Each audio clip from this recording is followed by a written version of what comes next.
My suggestion to the university, please change the requirement from the utility.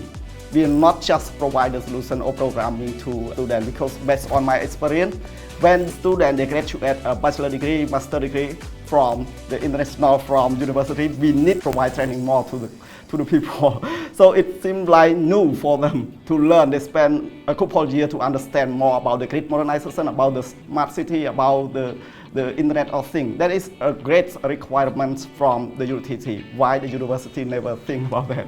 And I don't complain, but that is just my point of view.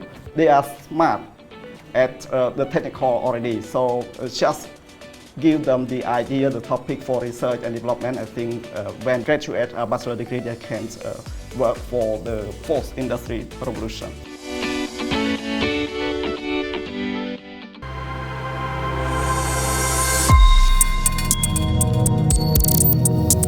VP.Start, innovation through technology.